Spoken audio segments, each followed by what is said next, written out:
Snapchat, I would say, have the highest CPMs, followed by Facebook, and then third would be YouTube.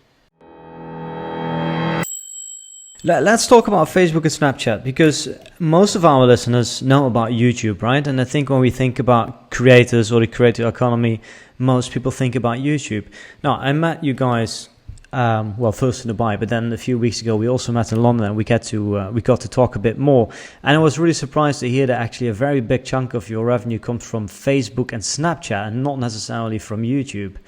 How does that work? Is that something for everybody? And I thought that Facebook was, Snapchat was dead. That's what I thought. I thought that Facebook was dying.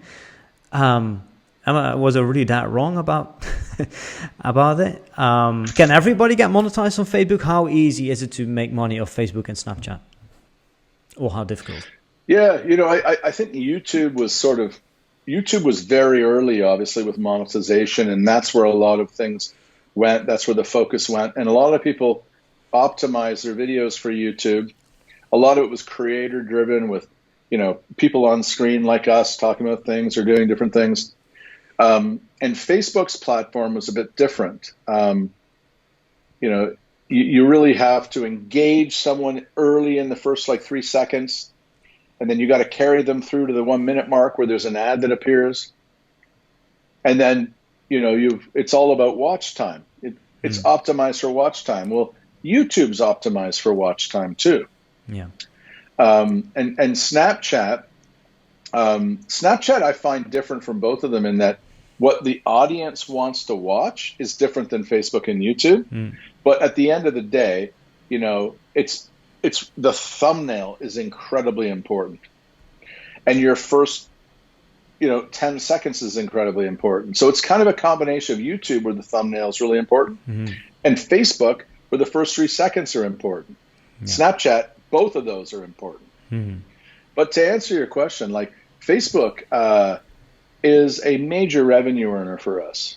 We have something like almost 60 million followers. I want to say maybe 30 or 40 million of them are on Facebook. Facebook is giving us reliable revenue. We understand the platform inside. It's a great video platform to be on. In our experience, it performs extremely well. We know it. It turns out that chasing that 1 minute ad break, actually, there's a lot of parallels to having success on YouTube and having success on Snapchat. Do you create your? And I think, I think that because we were Facebook first, we've been actually able to take one video and put them on YouTube and Snapchat with some success. Do you still optimize your videos for Facebook, or are you still Facebook first and then just duplicate everything on the other channels? I think we're still probably Facebook first, in that, but we're moving from a centralized, centrally managed organization to the shows manage themselves. And the shows are starting to make content for different platforms. We're starting to get away from that. What If, in particular, starting to get away from, and what you see on YouTube you might not see on Facebook and Snapchat. Some of the videos that go on Snapchat might not go on Facebook and YouTube. Unlikely. I think we'd put them all on Facebook, but not always on YouTube. YouTube,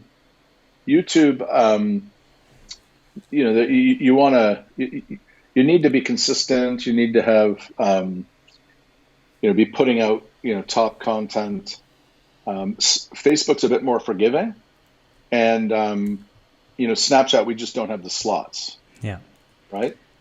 But I'd say our mix is about 40% of our revenue comes from Snapchat, 40 from Facebook, 20 from YouTube. Yeah, that's really interesting. That's quite different from the other people that we have been talking to here on the podcast. So if Facebook is so profitable, then why is nobody on Facebook? Is it hard to get monetized, or is it just a hidden secret that nobody is talking about? Or what do you think it is? Well, I don't know. Is nobody on Facebook? that's news to me. I mean, I think everybody's on Facebook, are they not? Now, I should also state, and maybe this is where there's a bit of we think of ourselves not as a creator per se, but as a publisher. Yeah. So all of our shows are voiced, and there's content. You don't see faces in our shows. Yeah. So we're a little different than the creator-led. We have amazing voiceover talent, like Peter Schmeichin, the voice of What If. You know, he's a magnificent voiceover artist. Liz Fodor, Stephen Johnson, and many others. These people. Let's be clear; they're creators and they're talent, but you don't see their face. Yeah. So do you think could be that? I think that might be different. Yeah. Do you think that Facebook could be, or Facebook and Snapchat can be a better place for faceless brands, and that YouTube might work better for personal brands, people who show their face? Blogs, vlogs, that kind of stuff. I just anecdotally, my own personal opinion, that might be the case. Yeah. Because like, let's face, like YouTube is our third biggest channel.